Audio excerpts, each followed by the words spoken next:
And we're live All right, all right. after. Hey, just wanted to reach out to you, Ty, because like when I first found out about what was going on, it was via Twitter. I'm not necessarily um, a consumer, if you will, of all the technology that's out there. I'm around it enough as it is every day anyway. And so when I saw what was going on, it was like, man, I gotta call Ty and find out what's going on. So really kind of what I would like to do is let's just start from the very beginning, man. First of all, maybe one of the first questions that I've got is I've known you for a long time. Um, and I we're coming to you from the Dallas area, and that's kind of the area that I know you from. So Yeah. when I saw all this, it was like, all right. So my first question might be something like, well, what persuaded you to move to the Austin area in the first place? Yeah. Um, Oddly enough, it was kind of, I don't know. I wanted at least when I got to Austin, I felt like I had more freedom to make weird ass music and just do stuff. There was this kind of unspoken pressure on me in Fort Worth. I didn't realize it was on me, but kind of after the fact, I felt like there was this pressure to, do the 9 to 5, uh, go to church, do this, do that, and anything outside of that was seen as kind of irresponsible. And so I kind of used my business as an excuse to go to Austin because there's a lot of design work and a lot of development work. I run a boutique agency as well, so that was kind of my business excuse for doing it. But once I got here, it's pretty much as soon as I got here, I immediately started just accidentally started making my first album. So I just something about it there in Austin. There was kind of this vibe of, it's the whole keep Austin weird. There really is a real vibe with that, and I kind of felt like I had a sense of freedom to do whatever. Well, speaking for myself, I'm probably fifth or sixth generation Texan, and Austin has always kind of been a home away from home, if you will, for me personally. And come to find out, my cohort back here, Robert, um, I think he's sixth or seventh generation Texan, My mom and says seventh. I haven't double checked it, but Nice, that's awesome. yeah. but Austin has always kind of been the place. Obviously, I've got lots of friends that live in Austin, the Austin area. The culture there is so different, I would say, I would Yeah, think, from the Dallas Fort Worth area for sure. Music scene is completely, I would say, it is 100% completely different. Robert and I both, we work in live as well as the recording scene as well, and hmm, I understand exactly what you mean about certain pressures. You don't realize that they're there. You're supposed to act a certain way and be a certain kind of person, and so on and so forth. And it always felt like a nice release whenever I would make a trip down to Austin to record with friends or whatever. But so let's just kind of jump right on in there. So you moved to Austin. You discovered this freedom that you have, and it allows you to create. It allows you to create what I definitely deem as art. You're not a copy band. You're not a copy band material kind of guy, and so you discover this freedom, and then um, I think it's fair to say you become somewhat pretty popular because of the freedom that you're allowed. yeah. I mean, I had some good success going on for sure. You know, so much has happened with the last two records. It's hard to even know where to start. The first album, right out of the get go, I was Artist of the Month on KUTX, which is that's the holy grail thing to get in Austin. And it was during South by Southwest too. So it was just really, really cool That's perfect timing. to get that. I was really honored by that. And then also I happened across more like a really awesome radio promoter guy he happened across me. And the very first radio promoter guy that I ever used was total badass. And the first record probably got on like 60 or 70 stations, college stations, and it made it in the top 40 on the NAC 200. It's the North American College Community Charts. So I was like in top 40 with, some of my favorite artists. I'm just like right in the runnings with pretty much all my favorite artists. I was with the Shins. With this last record, I was like competing with Childish Gambino, and yeah. So I mean, yeah, the last record made it into the NAC too. I used the same radio promoter guy, and yeah, it's just that, and just a ton of press, I've just got a wall of press. Now I got a ton of bad press. We can get into that in a minute, but Sure.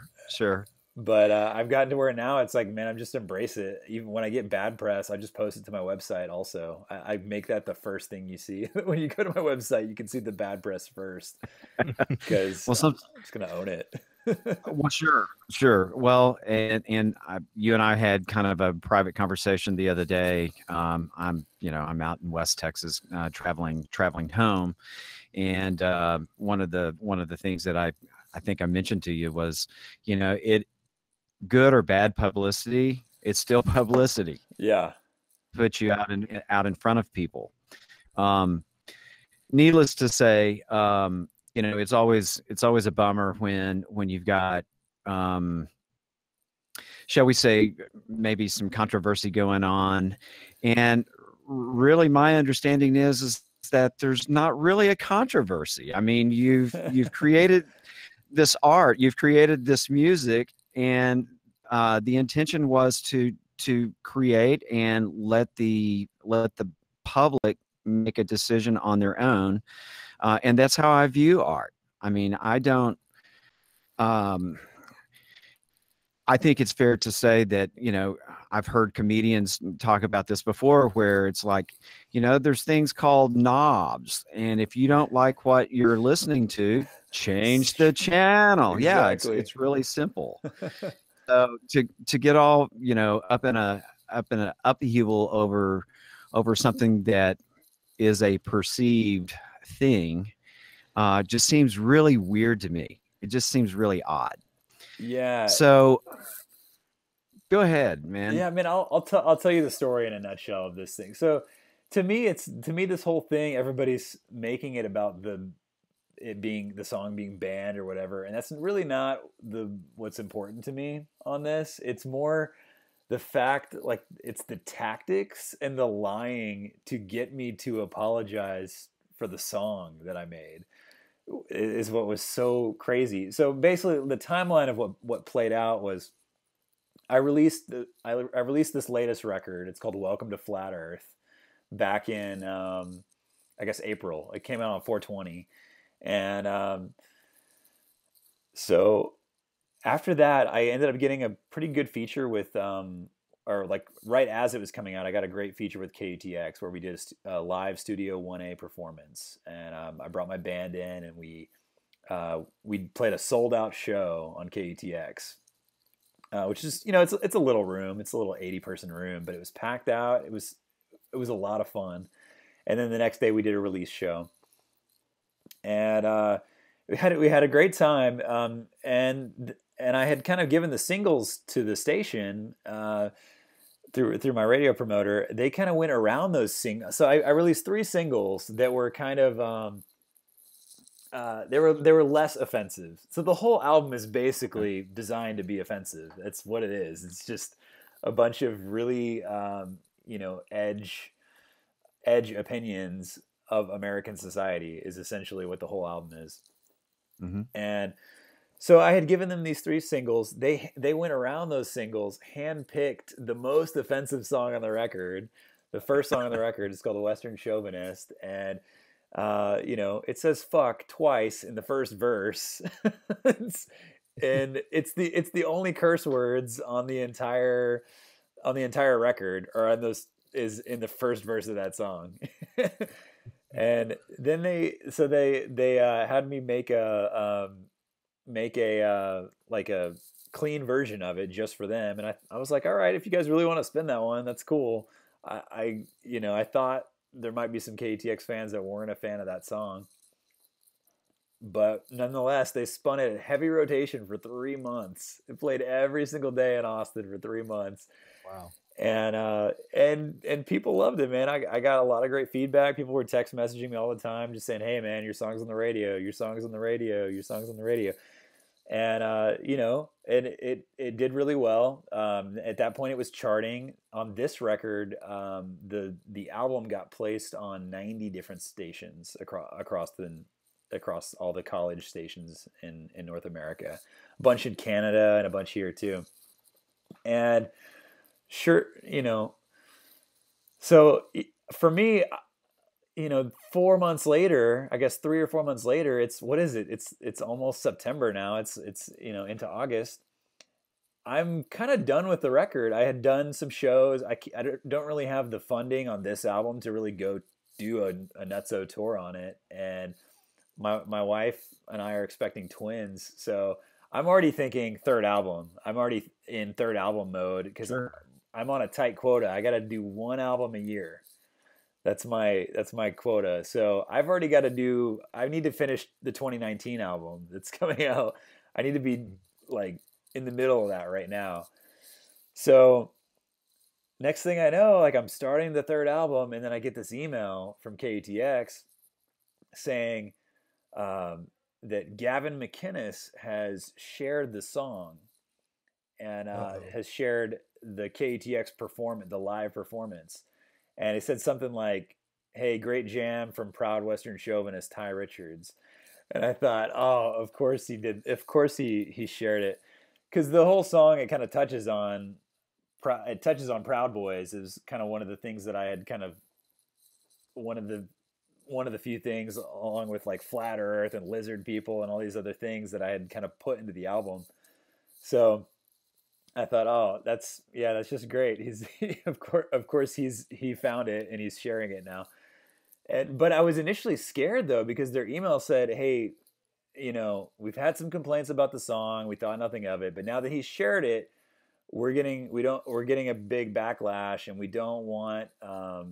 You can go read the emails on my Facebook page. I'm bad at quoting them, but more or less they asked, "Can you write us a statement of kind of what was your intent on the song?" And initially I was really shocked and scared, and kind of scared. I was like, "Oh man, they there's some people that are super offended. I guess I need to like figure this out." And I'm so glad that I didn't send it, but I had written like 2 or 3 different versions of like emails to them. And I couldn't bring myself to send them because I felt like it was destroying my art. I had kind of explained, and also I kind of felt like I was stating the obvious. I was saying, the song is intended to be, interpreted however you want to interpret it. That's how pretty much all of my songs are. I'm not like a storyteller kind of songwriter. I'm not a singer-songwriter kind of dude. I just think of something random, and then I hit record and start recording. So yeah, all that said, it was like 3 days of me like spinning, and like, finally I ended up meeting with a friend of mine who works at the station. I said, "What's the deal with this? After I send this, I'm ready to send the statement, but once I send it, are they going to put the song back up?" And he's like, "No way. There's no way they're going to put the song back up, no matter what you write." So then I'm like, screw this. Like, why would I wait? I've already wasted 2 or 3 days of my life like trying to craft the perfect statement that they can put on their website to explain my freaking song. And then so I double confirm it via email. So after I heard it from like straight from my friend's mouth who works at the station, he was in the meeting. There was like a 30-minute meeting about the song, or a 15-minute meeting about the song. And so I'm like, well, maybe let's see. And so I confirm with the email and get back to the admin person that I was talking with, and they were in a rush to get this out. They didn't get back to me for like, I don't know, like 20 hours or something. And finally, I just sent a question mark. I sent the same email again, and 5 minutes later, I got an email back from some kind of like higher up person in the food chain, pretty high up, and they were just more blunt and direct, saying, I have to double check, but yes, we can most likely, they kind of in a PC way said, yeah, we can get it back up after you send us your statement of intent. And it was like the second or third time that they had said, like, we want your intent. And then I got another email from the original admin person who I guess didn't realize that the other person had reached out to me and said, yeah, we can't get it up until we get your statement. So at this point, I know the song is already down, and yeah. At that point, I was pissed, and I was like, okay, these people are lying to me, and they're trying to coerce me into writing this statement to save their own ass. When people are lying to me, I do the opposite of what they want me to do. So what's the opposite of what they wanted me to do? They don't want this to get out. They don't want people to know about this. They don't want people to know the song's been taken down. They don't want people to know that Gavin McInnes has shared it. So, so I go on straight on Gavin McInnes' show and then just talk about all this shit. So that's hilarious. Well, I got to tell you, the story that you're sharing right now really got me to kind of start taking a look as to exactly what was going on with all of that. And I got to be honest, I would not have known who Gavin McInnes is until the day that you shared all of this. Yeah. And I started, it's like, well, first of all, I think the intent, it's almost like a bunch of lawyers are sitting there just wanting to get you to perjure yourself, up on a witness stand or something of that nature. And that's got to be the weirdest feeling in the world. Yeah. It absolutely has to be. It's like, no, I'm not gonna perjure myself. I'm not gonna apologize. And here's the one thing that I know as a recording engineer, when you write something, when you create your art, that's your baby, that's your child. And why would you throw the baby out with the bathwater, so to speak? Yeah. To satisfy, should one dare to say, maybe a political agenda. So Yep. the one thing that all of this has really gotten me to start doing is really starting to do research behind, obviously you're not the first one that has had this happen to them, especially out of Austin. And I'm not dissing Austin per se. I love Austin. Yeah, me too. I love the culture there. But kind of looking through it, I know that you're not the first one that this has happened to, and may not be the last one that this happens to. No, I talked to Dream Machine last week, and yeah, they had got run out of town because they had some wrong opinions about something. So to me, I just think it's a small subsection of Austin, but there's like a far left subsection of Austin that are super vocal, and they will try to run you out of town and blacklist you. Like after everything went down with me, it's like a guy here in town who books one of the bigger clubs is like personally text messaged every single friend of mine and every club owner and has me blacklisted. And I have all these people that have, been, disassociating from me because I dared to go on Gavin McInnes' show. I broke the rules of the far left that say if you talk to someone who has crazy opinions, then all of a sudden you have those crazy opinions and you have to be shunned also. That's the way the rules work. Can you imagine in music, like meeting with any other meeting with any other musician. There's some musicians with crazy ass opinions. Dude, And I mean, I work with guys that would absolutely, I don't know, they would do exactly probably the same thing. There are guys that kind of grew up underneath me as engineers, and these guys have gone on to do really great things with their careers and with their writing and their art form. And yeah, I would have done the same thing. I mean, don't tell me that I have to do this or you're not going to do that. It's like, okay, well, I'm going to test those waters every time. yeah, And honestly, I don't think that there's a human being alive, if they're being really honest about things. It's kind of like, you know, as a kid, don't touch that hot stove. You're going to get burned. Well, you just told me not to do something, so I'm going to go check that out. yeah, yeah. That's how it works. If you ban something, then people love it more. Even like after that, what kind of blew up. So you know, that same booker in town was like posting memes with swastika. He was posting my promo pictures with swastikas and stuff and all this stupid stuff. And then after that, freaking of all people, Alex Jones picks up my freaking story. And Wow. Alex Jones on InfoWars posts an entire article about the story, which to me is rather perfect. When my album Welcome to Flat Earth is being picked up by Alex Jones, it's fulfilling its destiny. Mission accomplished.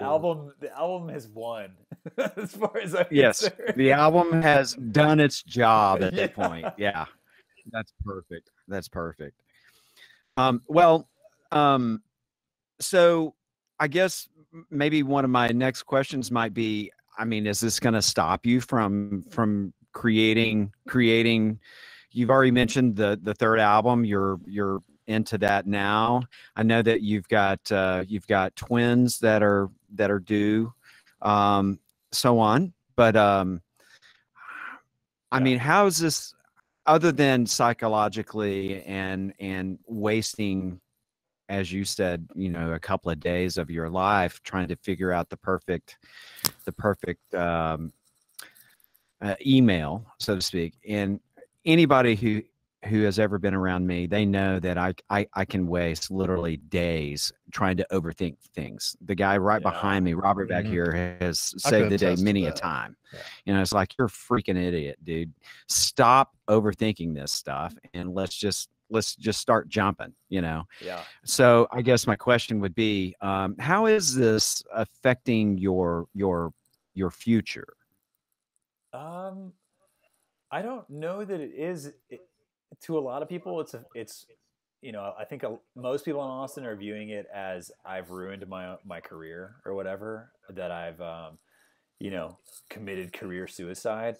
But to me, this whole thing has been super inspiring, and I don't think there's anything, unless like my house burns down or something. There's nothing that can really stop me from recording my album a year. You know, even if it's the most horrible album ever, I'm gonna put that damn album out. Yeah. And to me, I'm a huge fan of just creative limitations, and so this whole thing just gives me more creative limitations. If I'm blacklisted from all the clubs, well, then now I'm gonna just play house shows. If I, you know, if no one, you know, if no one in the mainstream, kind of the upper echelon bands want to play shows with me, that's fine. They didn't really want to play shows with me anyway, I don't think. So, you know, I've got a kind of a subset of 5 or 10 bands that are kind of in the same boat as me, and nationally and locally, that are super excited to play shows with me now. So, yeah, I don't know. I think to me, I'm all about creative limitations anyway. So, and that kind of gets into my process with the record, is like, with Welcome to Flat Earth, I had 3 months to record the thing, and I had a tape machine. I had a restored tape machine, a Tascam 388, that I had no idea how to use. I had no idea how to use it at all. And so the creative limitation was, how can I do an entire record on an 8-track tape machine that I don't know how to use? So, Wow. and in a lot of ways it was easy. It was harder and it was easier, but the limitation of just of only having 8 tracks made the time constraint, it made it work, and it made for some really interesting music. Well, we definitely believe in, analog. We believe in tape. You know me, I'm old school. I go way back. I go back to, to the days when dirt was made. So, you definitely have my heart. I remember, trying to figure out tape machines when I was 19 years old, 19, 20 years old. Had no clue. Yeah. And it speaks volumes for you in the sense that you're going old school with this stuff. And if I'm not mistaken, I mean, you're even using old school, let's say, keyboards and sounds that you arrive at from, I don't know, you tell me. But that to me is like the ultimate creator. The ultimate creation is when you can take stuff that most people would have maybe discarded or thrown away. And once again, Robert behind me here, he's into vintage stuff. And it's like a lot of people, once again, it's like, oh, this is old, and it needs to go out in the dump or whatever. I've actually seen tape machines literally left behind for, cleanup crews to do whatever they're going to do with them. And it's like, man, what a freaking shame. Yeah. Wish I had been there, but right. Look at that. Wow. This is half of Welcome to Flat Earth record. So it's this little thing. This is not really vintage, but it's kind of vintage-y. It's a Critter and Guitar-y pocket piano. And it basically makes Nintendo sounds. It's like, they call it chip tune. So there's like some kind of tiny chip in here, and all the arpeggiator stuff is that. I do use a lot more vintagey Arp Odyssey from the 70s on a lot of the record too. But yeah, it's all about, to me, just that's what I happened to have in the room at the time. I did rent a kind of a TR-8, which is kind of like an 808. Like a newer version of that. But other than that, I didn't really have a lot. I had, guitar, drums, an 808, and a couple synths, and just made a record with the stuff that I had in the room. That's flipping brilliant, man. I love it. I absolutely love it.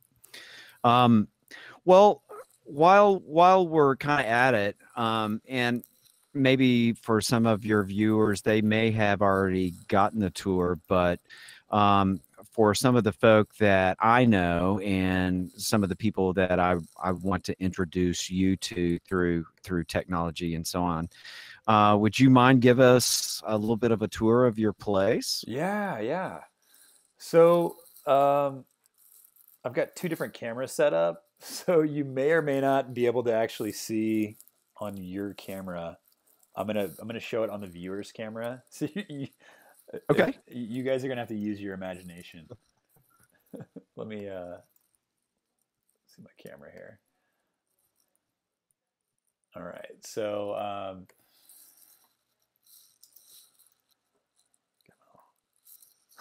I have no idea where I'm pointing this thing at. So we've got a Tascam 388 here, which is the thing. I'll tilt it so you guys. This is impossible to do with 2 cameras. But yeah, so I've got a Tascam 388 with. Tim probably knows more about this than I do. I've got some kind of. What is it, Tim? Is it 7 or 7.5 inch tape?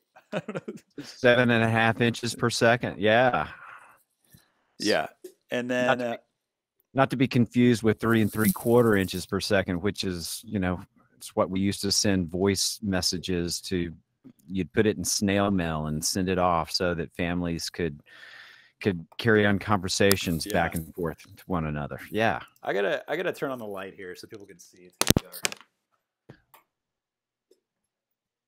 All right, there we go. People can probably freaking see now. Okay.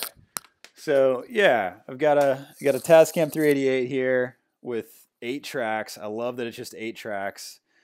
As soon as I record drums, pretty much immediately I have to bounce the drums down to stereo drums so I can do more stuff, and it's pretty funny. Rather Beatlesque. And then over here I've got the ARP Odyssey from, I think it's like 1971-ish. It's a whiteface ARP Odyssey. Nice. And this is a tiny studio. I mean, this is like probably like a 12 by 12 foot bedroom. It's miniature.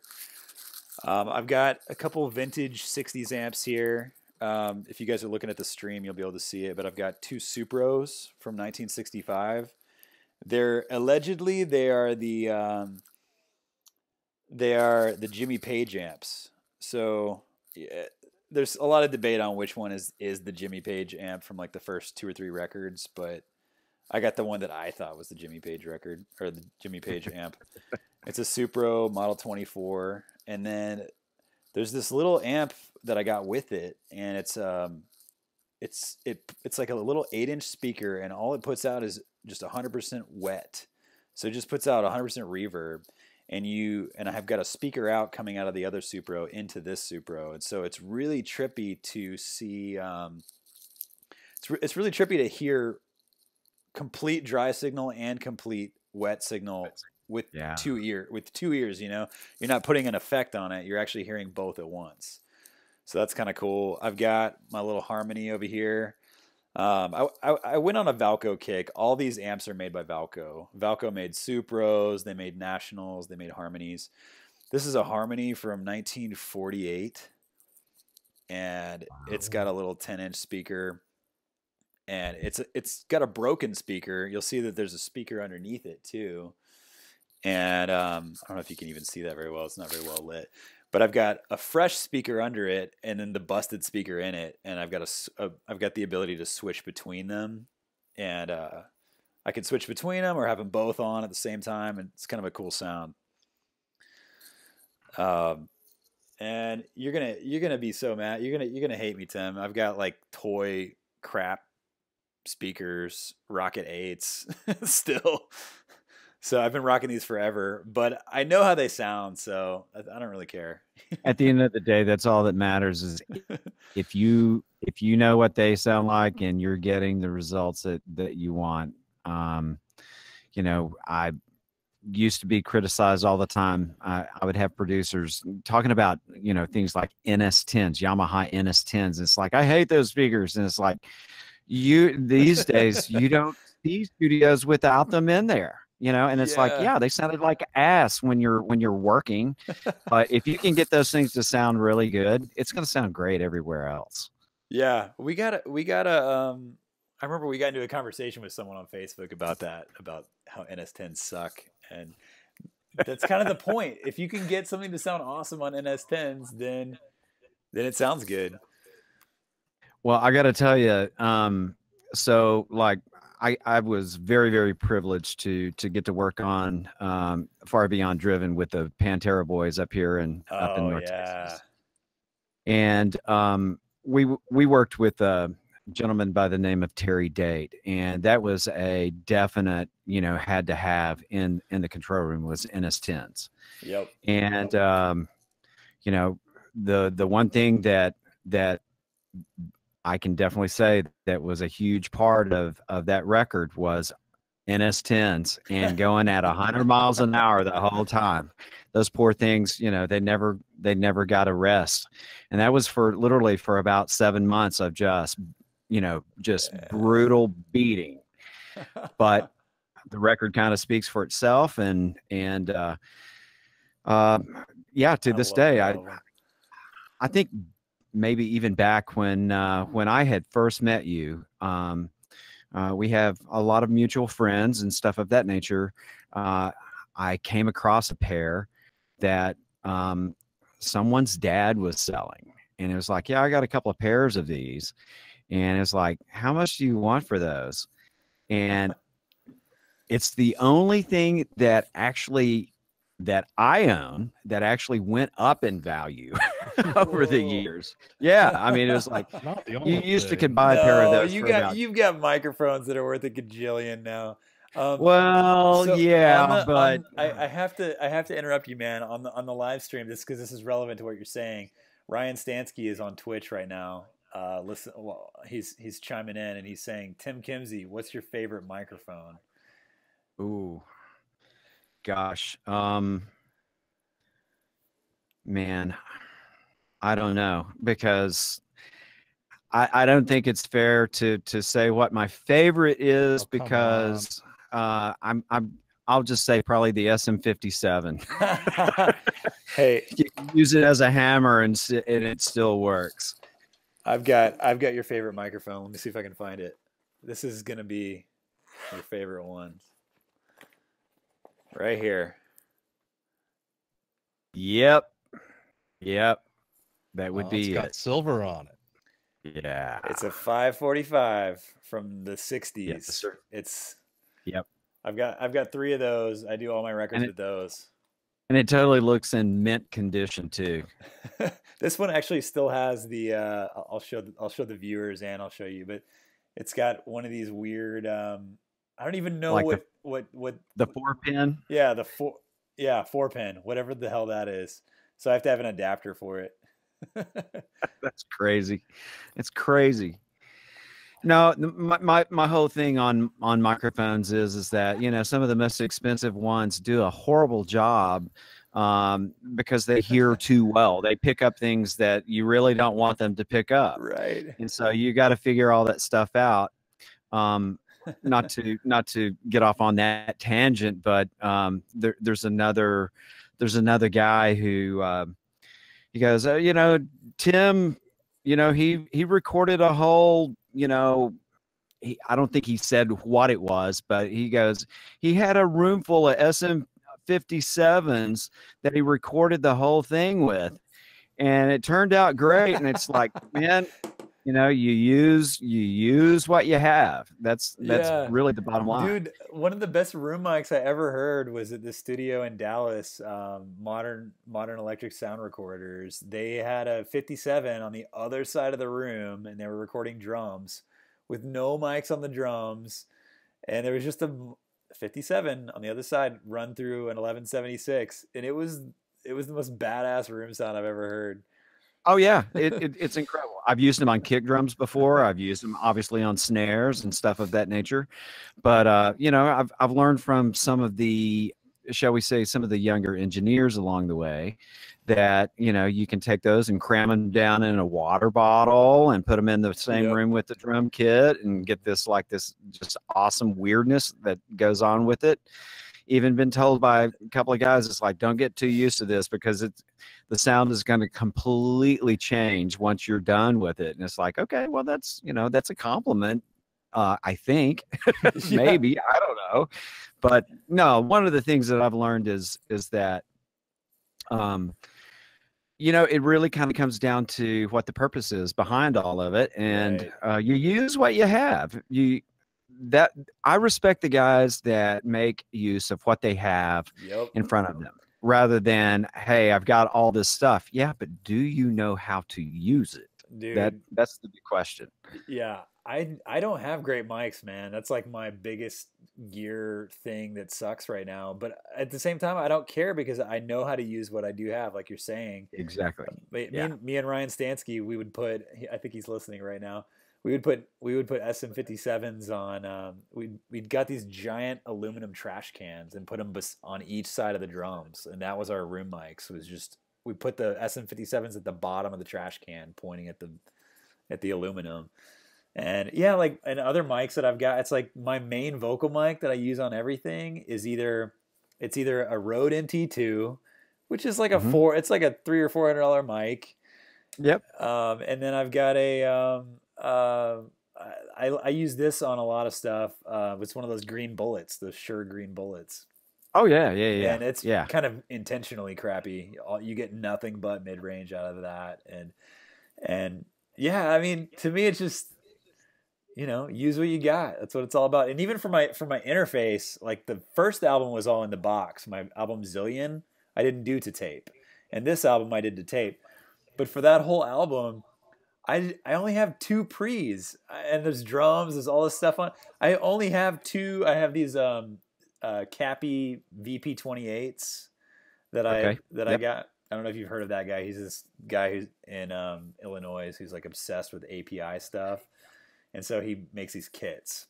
But yeah, all I have is like I have 2 pretty good pre's, but it's all kind of patched into guess what, Ryan Stansky? A Digi 002. There you go. I still have mine. Dude, Yeah. it has the worst converters, the worst pre's. I have some found thing. I have like some kind of thing that Jordan Kreitz gave to me like 10 years ago, a Rosetta AD, a 2-channel. We're getting super nerdy, but I don't care. This is awesome. You know, I've got like pretty good I've got good converters patched into it. I've got good pre, but the whole thing is like I probably couldn't sell a Digi 002 for $100, and that's my interface for an entire record that made it into the top 40. There you go. You know what I mean? And you're absolutely right. You can't give those things away. No one wants them, right? But you make use out of them, and it's like, what'd you do that with? And it's like when you tell them, they're in shock, you know. So one of my favorite things that I get to kind of talk about is that very thing of what did you guys use on this right here? And people are absolutely shocked when you go an SM57 or some other dynamic microphone that cost $100, probably less than that now, and it's like it just sounds so amazing. And it's like, well, I think a lot of it, and I'm not necessarily speaking on my behalf, but I was very, very fortunate to get to hang out with some really cool guys. And by the way, not necessarily older. In a lot of cases, some of these guys I've got 15, 20 years on that went, now, I know that you're setting it up this way, but once again, don't get too used to this because you're not going to recognize your own work once I get done with it. And that's what, to me, that's what art is taking what you got and making use out of it. We have another guy who walked into one of the rooms that I'm over now.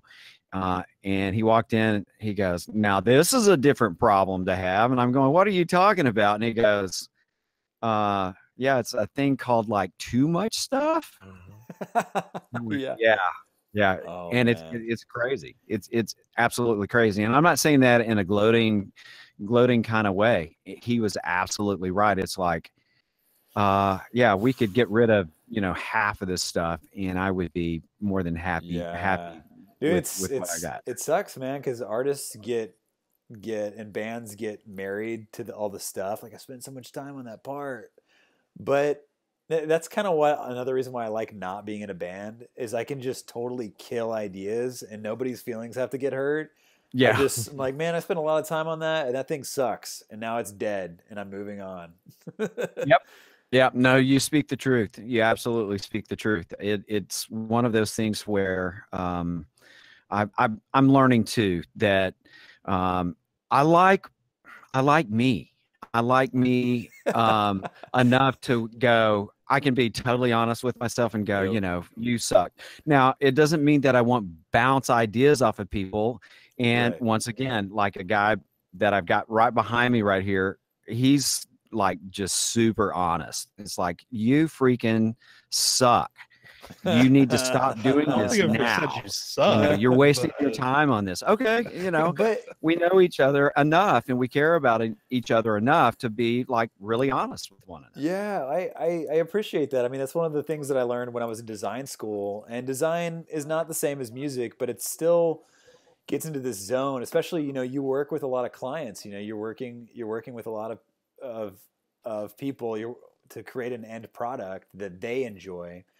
And I would go in to design school after like designing 200 logos for one client, for one fake client in design school, and then the professor would come in and he would rip some of them apart and be like, this doesn't work, this doesn't work, this doesn't work. And anytime somebody said, "Oh, I really like this one that I did," he would smack. He wouldn't do it with everyone, but with people he knew, he would kind of give us a tap on the back of the head. Be like, "You can't say I like it. There has to be a reason why you like it." At least Sure. in the design world, there's kind of there has to be some kind of logic behind everything. And I don't know that I approach music the same way, but I do approach it with the same spirit of critique of, does this serve the song? And if it Sure. doesn't serve the song, then it needs to die. That's how it is. And feelings don't get hurt. I mean, they don't. They just don't get hurt at that point, right? Yeah. So like one of the things that I've kind of been into as of late has been we're exploring things like building things with really shitty manuals. Yeah. And to have to go in and read through that manual. We just went through that exercise a week ago. Yeah. And unfortunately, this was a labor of love.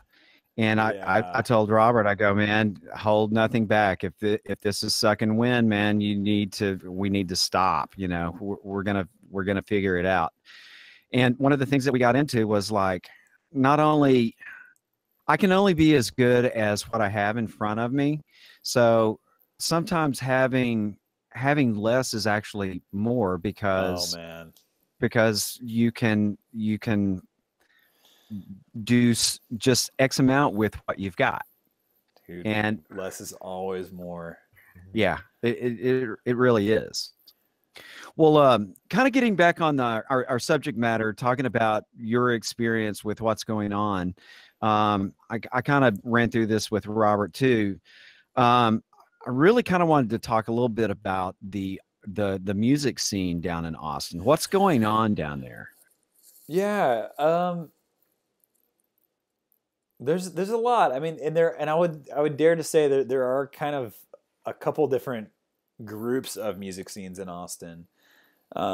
So when I say any of this, I'm not necessarily saying it about all of the Austin music scene altogether, but in general, anyone who's like a legit professional musician that I know doesn't live in Austin, because there's not really an environment where you can make the amount of money you need to make to live in Austin. Gigs just don't pay. Like the market is so oversaturated with hobby bands that and all the club owners love to bring in these at least in certain parts of Austin, they just love to bring in these like free or dirt cheap hobby bands, that it's kind of more or less like, from what I've seen in the last 5 years, is it's kind of just brought the industry standard, the standard of the quality of the music, everything down. The scene, to me, what I'm going to go ahead and say, I've been afraid to say this publicly for a long time, but I'm going to go ahead and say it because I'm already like a pariah anyway in Austin. So everybody knows it's true anyway, but the scene is dead. It's been dead for a while. There are like a handful of, I would say, like great bands that are in Austin. You know, I like what Sweet Spirit is doing. I like A Giant Dog. There's a few bands that are killing it for sure. There are exceptions to the rule, but as a whole, the scene is dead, and pretty much everybody knows it, but no one wants to say it out loud, and no one wants to address the problems that, you know, these hobby bands are going in and playing, you know, two shows a week, 2 or 3 shows a week, and they're watering down the entire market to where, you know, professional legit artists can't come in and charge even like a $300 guarantee, you know. And to me, even a $300 guarantee is a joke. My guarantee is anywhere from like $800 to $1,000. So basically, I don't play in Austin a lot for that reason, because I can't. Well, especially, I mean, if you've got mouths to feed, if you've got a band, it's hard to survive if you can't pay the band enough to, you know, to feed them. It costs me $500 to play a show. with my band, and that's with no sound guy, no lighting guy. That's still a pretty lame show. Like, I mean, Yeah. So, and I think, this is my perspective on it, and I don't want to speak out of place, but I think that there's a misnomer out there that the band just shows up and play. It's almost like the misnomer of how long does it take to make an album, and a lot of Yeah. people think, well, what do? You play the song through once. How long is that? 3 minutes, and it takes you how long to make an album? Well, in some cases, it may take a full year to do that, Yeah. and there are mouths to feed. Yeah. And I mean, that being said, I'm not whining about it though either, because I've found ways around it. You can play. I've played house shows. I rent out some spaces to do shows, and I make way more money than I do at clubs. Sure. I played a show in Keller the other day, and it was just a solo show with just me, and I made more money at that show than any show that I played in Austin. Well, I think there are artists that I'm aware of that do a lot of house shows as well, and House shows are where it's at. they love it. They absolutely Yeah. love it. I don't think it's because of the monetary thing, but it's because of the connections that they make with a community. Yeah. And these communities absolutely love these guys that are coming in, and they get to meet their audience. It's a one-on-one type thing, as opposed to doing a show and no one really gets to experience the artist one-on-one.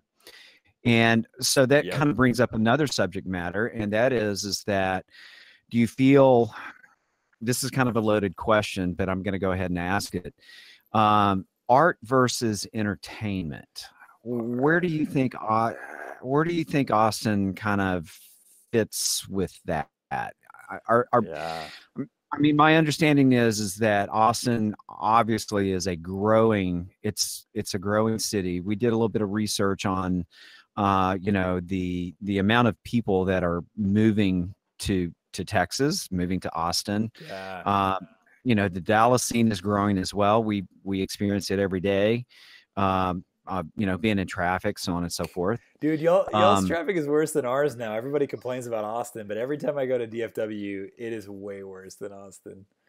Well, I got to tell you, I experience it twice a week. For a 9 o'clock downbeat in Dallas, I have to leave my house. And of course, I live on the outskirts of the Metroplex, but I have to leave literally 2.5 hours before 9. At least, I'm leaving the house at 6:30 in the morning to be there on time. And sometimes depends on the window that you hit. If you miss it by a couple of minutes, you may be a few minutes late.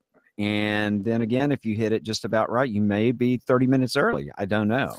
Yeah. But you're talking about the art versus entertainment thing, right? Yeah. So I mean, where do I think Austin is, or where do I think I am? No, I think the question would be where's the line drawn between art versus entertainment? Man, I don't know if I have a clear answer for that, like a super clear answer for that, but I just feel like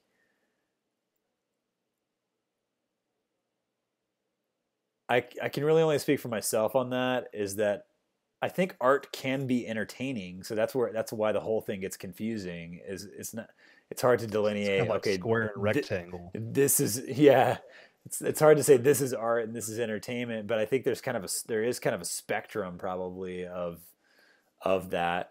It's like a pure cover band. It's like you're being hired to play at a wedding. There's an artistic part of that. I wouldn't like totally argue against that, but at the same time, it does seem further on the entertainment side of the spectrum if you're a wedding cover band versus if you're, you're basically recreating art that's already been created versus creating art. To me, I would clarify that more to say, what, I don't know what the other word for this is, but it would be like synthesis versus, I don't know, not amplification, but whatever the word is for like duplicating something. There's like synthesis and there's duplicating. And to me, I'm a huge fan of discovering. I feel like true art is going to discover some new realm or some new territory. But at the same time, I'm kind of against the whole outside of the box idea, because it needs to kind of push the envelope and push the box, not totally be out in space. Because the best art to me is super relevant to what's going on. And I think that's what happened, not to toot my own horn with this record, but like one of the things that happened is it really rubbed in a super relevant part in culture that was happening. You know, Gavin McInnes retweeted that song right as he's accused of being Nazi alt-right dude, and it happened to be like the week of that alt-right rally and all that stuff. So it's like Right. the whole thing was super relevant in that it was like the perfect storm for that. But I feel like good art is going to do that. It's going to be relevant and potentially taboo and say things that, you know, you're not supposed to say. Well put. Well put. I mean, I've noticed this. You know, my thing is a certain thing. It, once again, it's in the eye of the beholder, or in the ear of the beholder. In the music case, I've learned things about myself that I never knew while trying to create something. And you know, maybe the person that I wanted to get an opinion from, they had a completely different viewpoint of it. You know, and it's like, it's okay. It's okay. I see a lot of I do see a lot of copy bands in the circles that you know, that I travel, so on and so forth. And I think you kind of nailed it. It's one thing, maybe I'll just say it like this. I think there's something to be said for doing a house concert where you've got people who are there not to be necessarily entertained, but to experience that art along with you. Yeah. As opposed to, hey, I'm way more intimate. Yeah. Yeah. And by the way, I'm sure you know this, but I mean, this is going on all over the country. I wasn't really aware of that, being in what I call in the trench kind of guy, where I'm in the studio a lot. I see a lot of creativity that takes place in the studio. But it's even gotten to the point now to where when I have bands that come in that I know nothing about, one of my first questions to these guys is, what is your end goal for this? And I'm sad to say, a lot of times the guys just don't have, the guys or girls, they just don't have a very clear vision of what, well, we've got some money that we want to spend, and we want to create this, and they just don't have an idea as to what the end goal is for it. Yeah. And so it's led to even guys like me going, I'm not sure, and I say this very respectfully, I'm not sure that I want to spend, days or weeks or months on something that is going to be a waste of time. Yeah. A lot of expectations. Life is, as I'm discovering, life is way too short to be wasting it on something that's never gonna, it's not gonna educate. It's not going to enlighten. It's not gonna even really entertain. Yeah, we put so much time into the records that we work on, and I know where you guys are coming from, not even just as an artist who records, but I've produced 2 or 3 albums now in the last couple of years for other people as well. I'm actually going to be releasing two more this year on my record label, and it's, yeah, I have so little free time that I just have to say no to pretty much everything. So I've only said yes to the records that I believe like they have good goals in mind for them, for that reason. because you could put all this time into it, and especially, there has to be some kind of business sense into it. Like these artists need to wise up, man. We need to operate as entrepreneurs more than we ever have before, and we have all the tools to do it. It's the best time in the history of the world to be a DIY artist, because we've got everything at our fingertips. You don't have to have $1 million budget and all these things. Like Zillion, my first record, was the one I had the biggest budget for. But even then, it's like I made the record and marketed it and did everything for a decently, small budget compared to labels. And I was able to set up, radio campaigns, set up social media campaigns, set up PR campaign, do all these things. And, I want to run it like a business, and I want to put out an album. Frank, I look up to Frank Zappa a lot because he put out like 60 records, Yeah. And He's incredible. And so when people go to buy like a box set of Frank Zappa, it's awesome because you're getting this just entire catalog. So my goal isn't really just to make a record. My goal is to make 10 or 20 or 30 records. That's the end goal for what I'm doing. And absolutely. To me, that's the best way to be sustainable too. Well, not to cut you off. I think it's also a misnomer, which I fell into this trap at a very early age. It's like, I want to be a record engineer because I'm going to sit in this control room with all this stuff and make millions of dollars. It's not about the money. It's not about the money at all. If it were about the money, none of us would be here right now. Yeah, that's true. I can promise you. I can promise you that.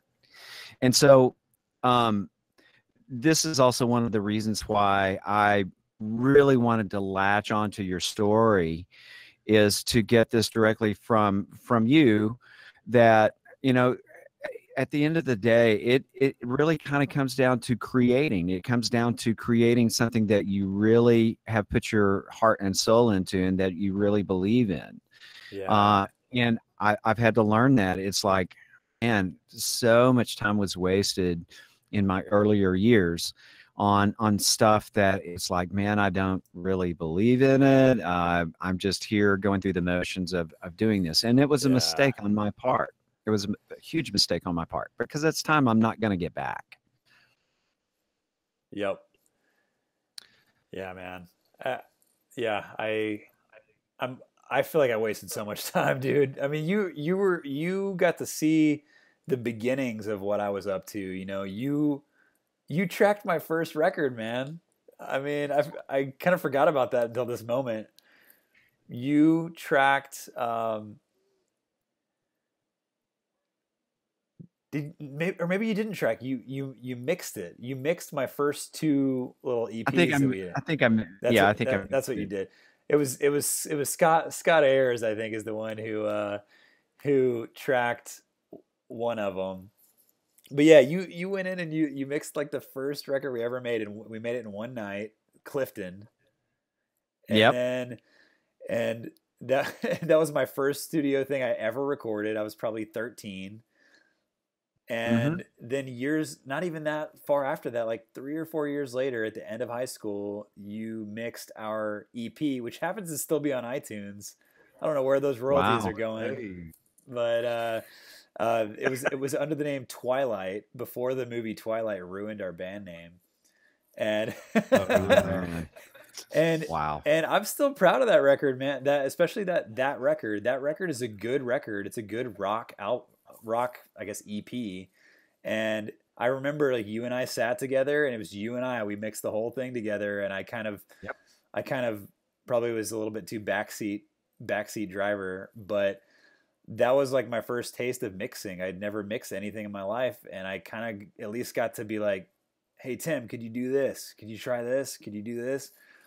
And at the end, we had a great little record, and I don't know, man. You got to see the beginning of that, and then it was 10 years of me. I was piecing together a studio and doing some stuff, but I didn't release anything for 10 years. but a growing experience through all of it. And literally, for what it's worth, one of the things that I definitely wanted to kind of put out there to you is that no matter what, man, one of the things that I've learned from watching really great bands is that when the times get tough, is don't let people ruin that for you. Keep your head down and just keep doing what you believe in. I digress. I go back to the Pantera Boys. I've thought about this all week long, and it's like a lot of people don't understand that it takes years and years and years to get to a certain level of what maybe people would consider success on things. And I remember one of the things that Paul said was like, this band is an overnight success. That never freaking happens. No. I mean, it is literally years and years and years of blood, sweat, and tears that go into the making of who we become. Yep. And luckily I had lots of mentors that helped me along the way. And I would like to think, that your experience that you had when you were 13, 14, 15 years old was building blocks for where you are today. And, there's several other artists out there that they go, man, I wouldn't have taken for that experience that we got to do, because once again, it's one of those things that it's a one-on-one. And that's the beauty part. That's the beauty part of getting to be a recording engineer, is that you get to know that person really well. And there are certain people I don't want to know along the way, but for the most part, I mean, it's been a great ride so far. And hopefully we get to do this for many more years to come along the way. But who's your most memorable? I'd rather not say, because it was not really a great experience. They always Lars say, Ulrich. Lars Ulrich. Yeah. Excuse me. He still got that tape. Yeah. And speaking of that, I just saw an interview on with James Hetfield talking about, and those guys, they went through a lot of shit themselves. I mean, a lot of stuff. But to see somebody like James Hetfield go, we're in the best place that we could ever be now.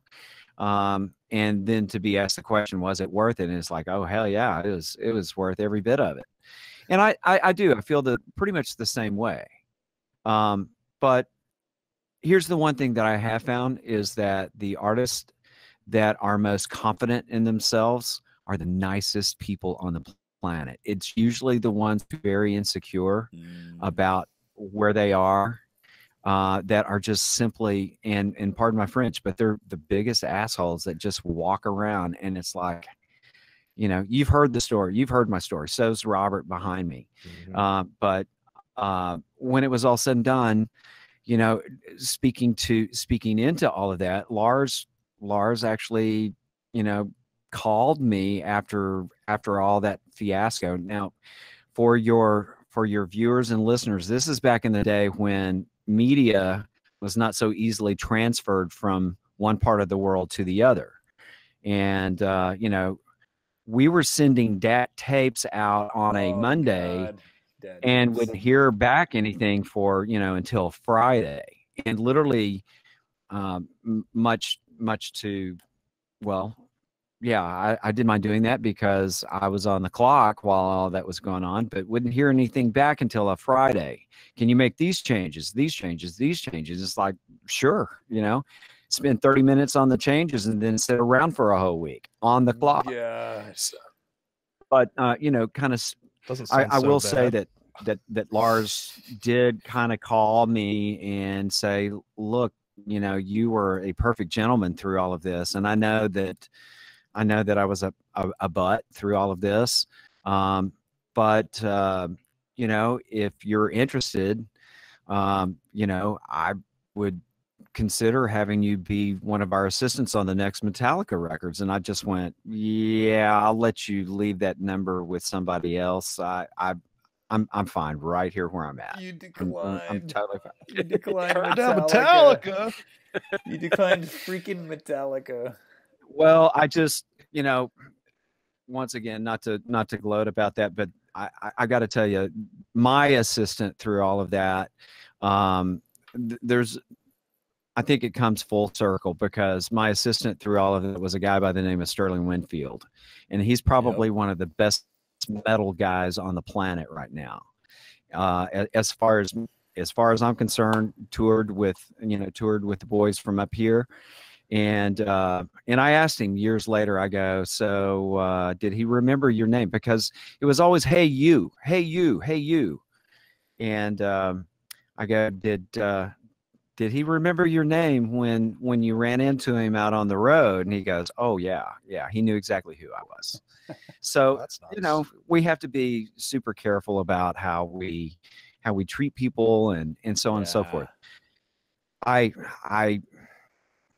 don't know. It's one of these things that probably, like I said, some of the most secure people at what they do, and it could be a very creative process. The ones that seem the most secure at what they're doing, the mindset is we're all in this together. We're not working against one another. It's not me against you or anything of that nature. Or what are you going to do to fuck this up? It's not that at all. It's like we're working on this together. And that's what I've been doing with a lot of artists in town, man. I've gotten to know a ton of artists in Austin. I've consulted with probably 20 of them or so in the past 2 years, just on the production side of things, but also on the marketing side of things. I don't know. I don't have it figured out by any means, but there are a few little subsets of the music industry that I have gotten, some experience in, especially with like the radio, with social media, with a lot of the PR stuff. Now I don't think any publicist will ever work with me after this thing, but but yeah, it's like I've gotten a chance to like really consult with a ton of artists and help them out. And ultimately what I want is like, I want Austin to be a place where anybody can write a song about anything. And I want artists to feel like they can take more risks, because right now there are only like certain subjects that you're really kind of allowed to write songs about. And I think that's bullshit. Yeah. Well, and, totally coming from a guy's perspective, there are times where I don't want to hear about, hugging a tree or loving on my cat. There are times where, and once again, Hatfield kind of talked about that this in this interview that I saw him on. It's like he moved out of the city to get away from just the normal grind of living in the city. And there are times where I want something aggressive. I want something that that has, as you put it, dissonance to it, because I'm in that mood. I want to go crush something. And that, being able to listen to something that I'm just totally into, in my opinion, there's no better euphoria. Let's just say it like this. Music provides music/art provides an emotion that I don't think anything else can really touch. Not sex, nothing else can touch it. And unfortunately, some people never get to experience that. I have plenty of friends. It's like, I just soon listen to talk radio, and it's like, I'm not quite there yet. Yeah, Dude, I'm not quite there yet. There is nothing like just putting on some jam on some nice speakers and listening to it freaking loud. And I know that a lot of engineers don't. I don't know about you guys. You'll probably listen at reasonable volumes, and I do when I'm mixing. But sometimes I just want to listen to things freaking loud, and that instantly creates that feeling that you're talking about. That nothing else equates to that. Yeah, sex doesn't equate to it. speeding down a highway at 120 miles an hour doesn't do it. This does it for me, you know? It does. And unfortunately, a lot of people don't get to experience that. And so that's why I feel like, you know, guys like myself, us, if you will, that's where we're exceptionally blessed in the sense of, and I think about this on a daily basis. Like, man, do you really realize just how fortunate you are to get to do what you get to do? And to kind of put it in perspective, Yeah.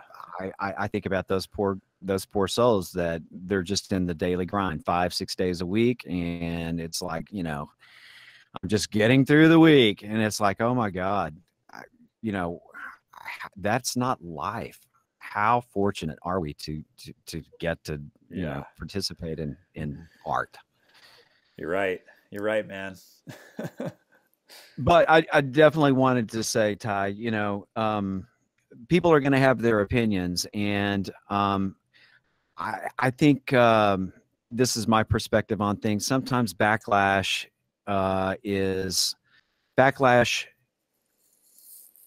to be for your harm can actually backlash on those who created the backlash in the first place. And it comes back to kind of really kick them in the tail when it's all said and done. It's the Barbra Streisand effect. You know, don't be surprised if what has happened might just absolutely give you a platform to just blow up. And I you know, from me to you, I hope that is the case. I totally hope that's the case. Well, that's what's funny is, man, with that song, with the Western Chauvinist song, everybody loved it. So everyone on the left loved it because they thought I was making fun of everyone on the right, and everyone on the right loved it because they thought I was making their anthem or something. And then everyone in the middle just thought it was a great jam.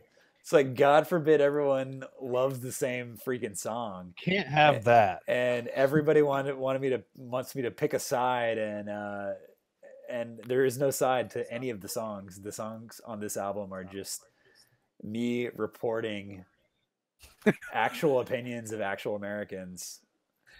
So sorry. Hey, what's wrong with being a proud American? I mean, we could be in some third world country just hating life. They banned songs in third world countries too. Like there was that "This Is Nigeria" song, the parody of "This Is America." Well, it wasn't a parody. I mean, they were talking about the bad things going over there, and of course the government's like, "No, nah, well, take it down." We live in the age of ethnomasochism. It's really cool to, especially as like a white dude, for me to hate white dudes and hate myself and hate America is like a really popular thing. Boy, you're really right about that. You know, feeling like you have to apologize for being a white male in America, and it's like, where did that come from? I know. You know? This has what's funny is like nothing in the songs addresses race at all, and that's like the #1 thing that I've been accused of in Austin is being a white supremacist Nazi. Oh my God, that's just crazy. And I can tell you from personal experience, I've worked on far more racial songs than anything that I've ever heard come from you. Go listen to Brown Sugar. Go listen to Brown Sugar by Rolling Stones. Oh my God. Oh my goodness. Well, listen, man, I just wanted to say thank you for allowing us to visit with you for a little bit. And it's been way too long since I've gotten to see you in person and to get to talk with you and chat with you. If Ryan is still listening and still a part of all of this, man, kudos to you too, brother. I've watched you guys grow up.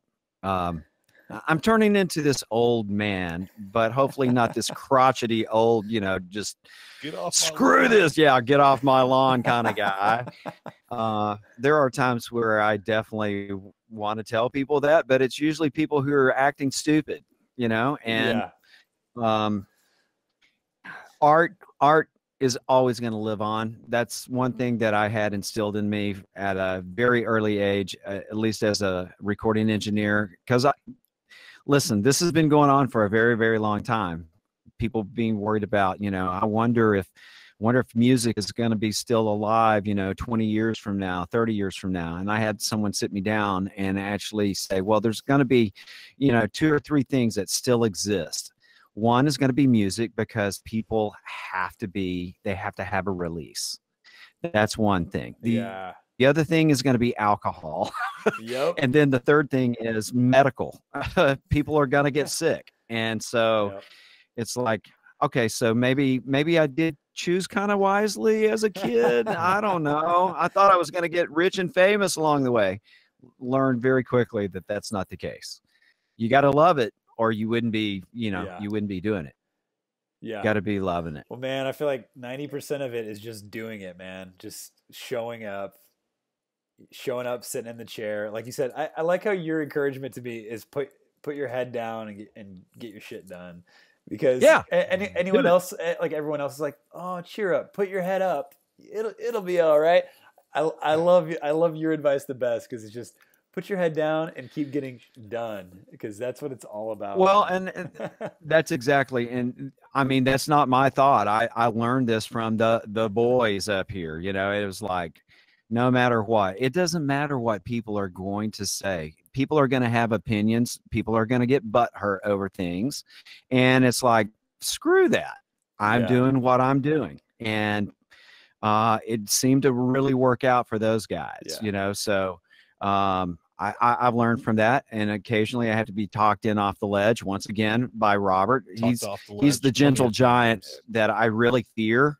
I let that out. Don't piss me off, Tim. Yeah.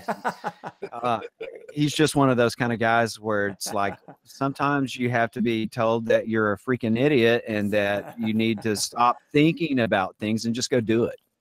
This happened. Yeah, man. Weeks back. I've definitely been overthinking things the last couple of weeks too. So to me, that's what I need to hear, because I've been hearing from so many people in kind of authority positions, from radio personalities to publicists to guys I was on gigs with. They're just, Ty's they're saying Ty's not going to recover from this. And I'm just thinking there's nothing to recover from for me, because I'm going to just make my albums no matter what. There's no, in the spirit of what you're saying, of put your head down and get stuff done, there's nothing to recover from. It doesn't, like, I'm going to make my albums regardless of what people think of them. You're not going to blacklist off from your own home studio. You can keep recording. Yeah, exactly.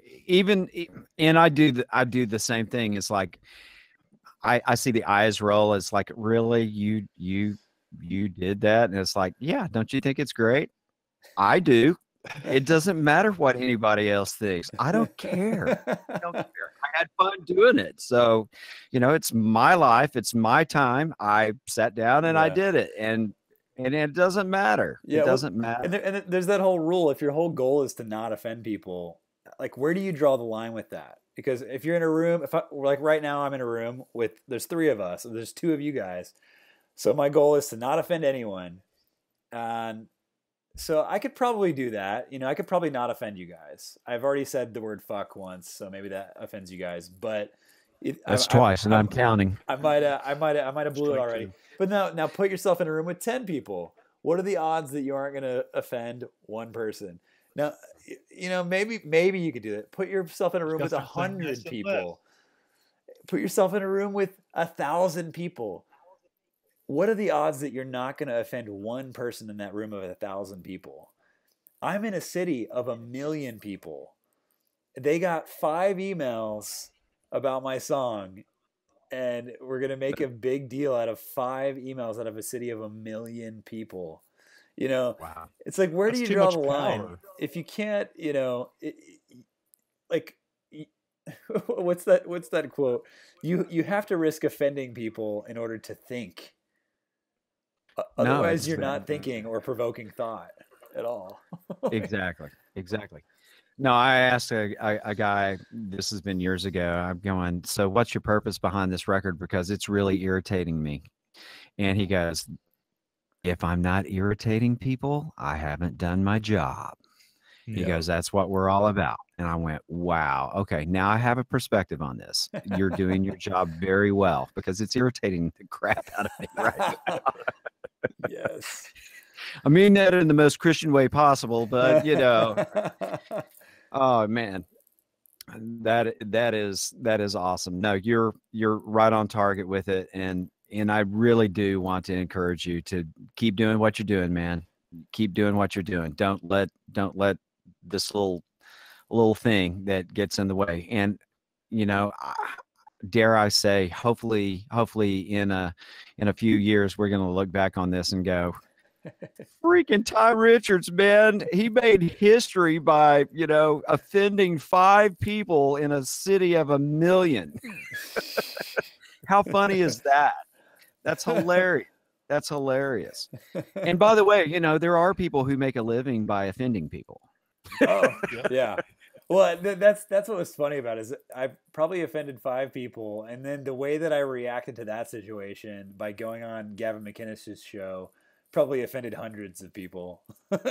So that was the bigger offense to anyone else, was just even speaking a word to that dude. Oh, that's crazy. But Crazy, man, dude. thanks Crazy. for getting together tonight, guys. And this has been great. And the next time we do this, it's going to be in person. So we'll set up a camera and I'll go up there and see You know what? guys. I would love it. As a matter of fact, we ought to think about setting up a house concert somewhere and let you just have at it. That would be awesome. Yes, sir. Absolutely. Well, man, thank you so much, Ty, for your time. Thank you for you know, kind of opening up with us and just kind of giving us the lowdown, if you will, of your viewpoint on things. And I think it's great. Absolutely. Kudos to you, buddy. Thanks, Tim, and thanks, guys, man. I really appreciate you guys chiming in on this, and I appreciate all your perspective. You bet, man. Well, until we see you, man. Let's stay in touch. Adios. We'll see you, man. See ya. Bye.